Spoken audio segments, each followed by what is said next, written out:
play your melody on your instrument, guitar, piano, whatever, and just the melody and the bass line together, and it should sound complete. They shouldn't be doubles of each other. You should be able to play the melody and the bass line together, and it's and that will show you where where the weakness in your writing is. I'm not sure I've ever done that. Yeah. I am very honoured to be in Rick Beato's studio, obviously joined by Rick. And we were having a very candid conversation earlier about songwriting. And I had played just a little idea that I'd been coming up with on this trip where I hadn't had access to a guitar.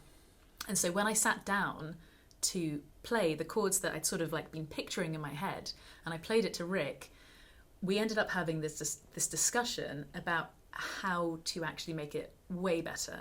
And what I was doing at first was quite rudimentary, wasn't it? Well, it's not that rudimentary is a bad thing, but I was making a point about, I did a video yesterday where I talked about this Doobie Brothers song, Take Him to the Streets, and how the chord progression in the verse of it, then to,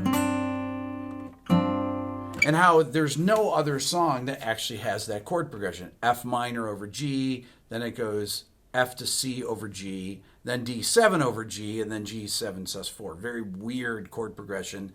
Obviously, Michael McDonald came up with that on a keyboard, it sounds like. But if you start out with something that no one has ever done before or since, those are the things that you want to look for. I mean, to me, and this is...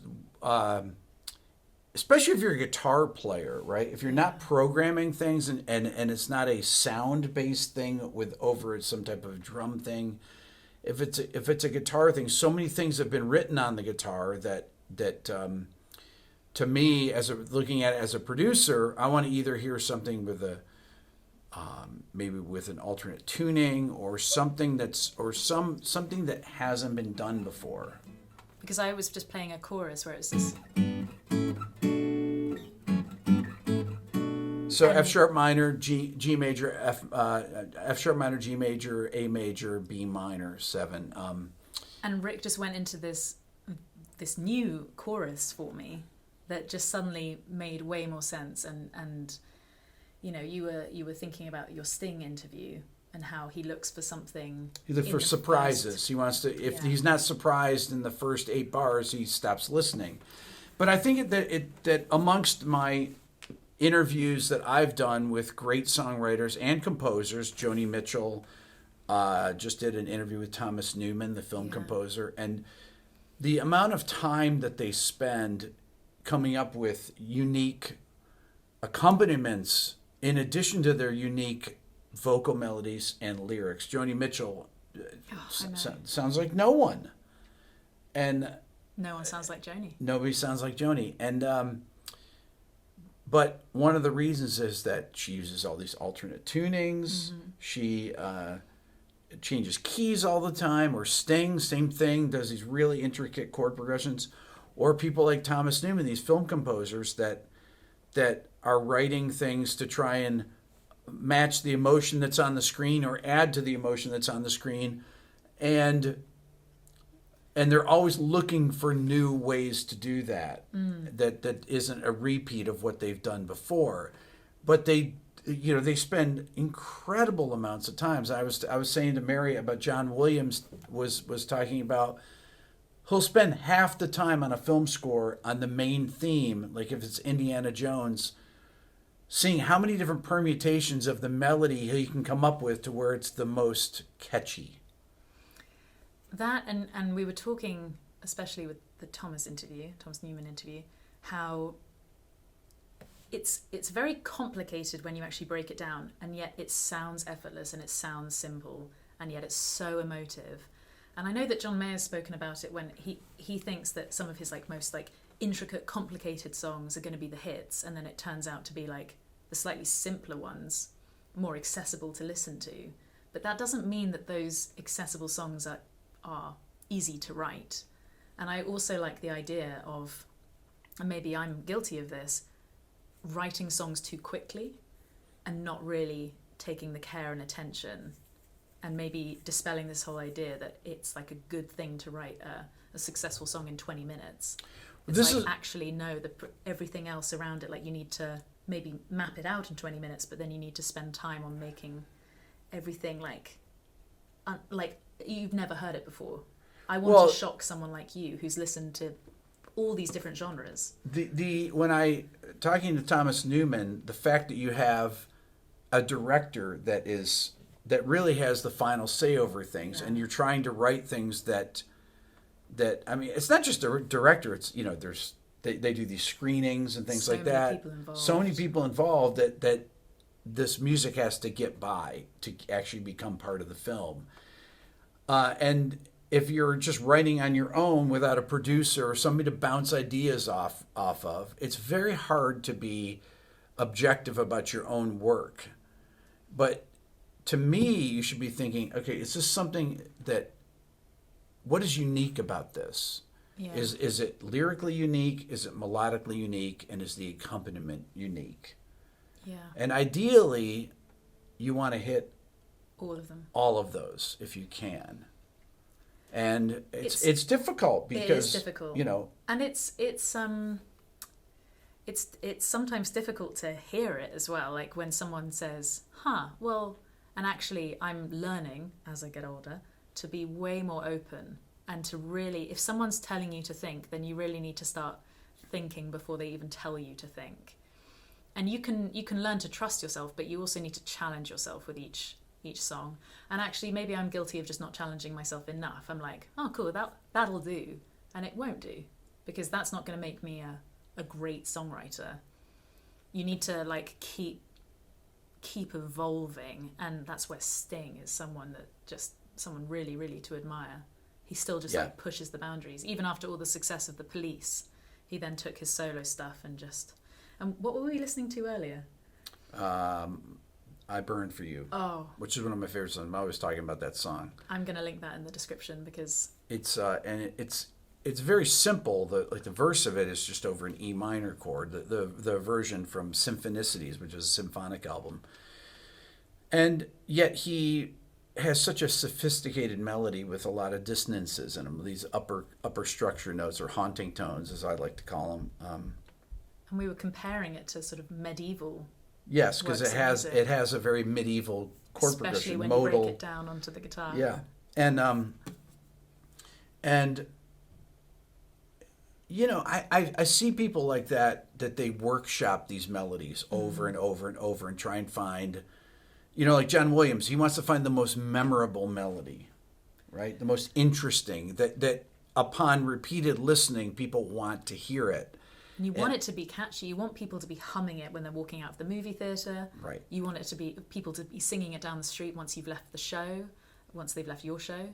I guess with me, and just being very self-critical, it's sometimes I just stick with the first option, and that's not what I should be doing. I should be workshopping every single melody and making sure it's the best that I can get out of that, let alone, workshopping the chords and making them suspended and dissonant and interesting and intriguing. Well, the thing that since Sting is a bass player, the thing I always used to tell singers when I was a producer is play your melody on your instrument, guitar, piano, whatever, and just the melody and the bass line together, and it should sound complete. They shouldn't be doubles of each other. You should be able to play the melody and the bass line together, and that will show you where the weakness in your writing is. I'm not sure I've ever done that. Yeah. And I told people, don't come in here until you can play all your songs. When I was a producer, don't come in until you can play all your songs with just the bass line and the melody together on your instrument. Be like, what?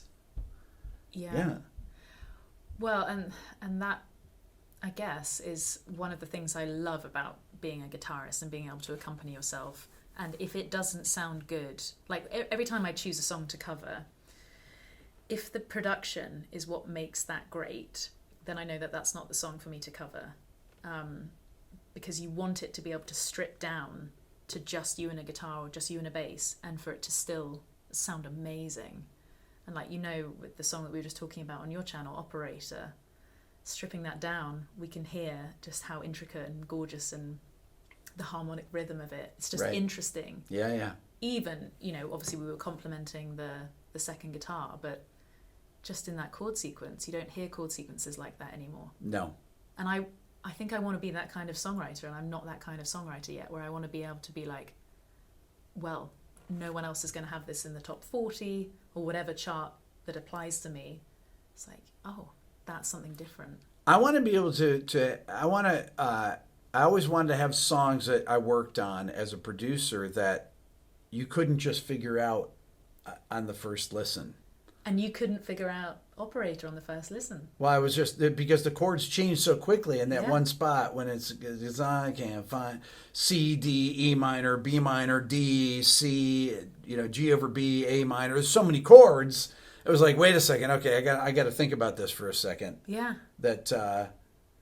Which is great. Which is great. That's what makes a song great. But I had a video that I did, the most complex pop song of all time, which was this song, Never Gonna Let You Go. And it was from 1983.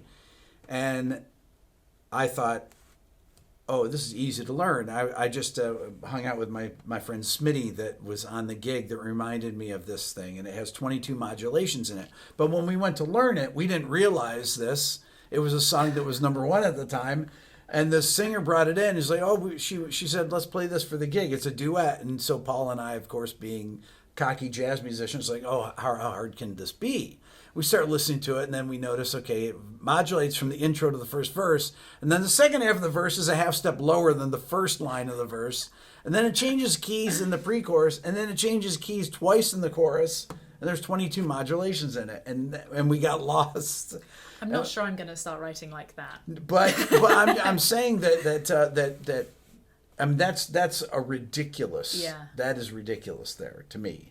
But they went and did it, and nothing else sounds like that. Nothing else sounds like that. So to be able to do that in this. Well, what they did is they wrote a song that people didn't even realize it modulated that many times. Wow. That's a real trick. I mean, make it sound effortless, and that's very difficult. Which is really like of the Jim Croce song Yeah. or James Taylor. A lot of these songs and Sting, that are intricate to play, yet they make it sound effortless because of their performances. And I guess it's not just or John Mayer on Neon is very hard to play. But with chords and with melody, that's one thing. And then when you get a compound time signature like 7 Days by Sting. Yeah. That's a whole next level, because that's you not understanding why it's so interesting to listen to, and then you discover when trying to play that rhythm, and it's just absolutely impossible. But again, they just make it sound so effortless, and he just floats over the top of it.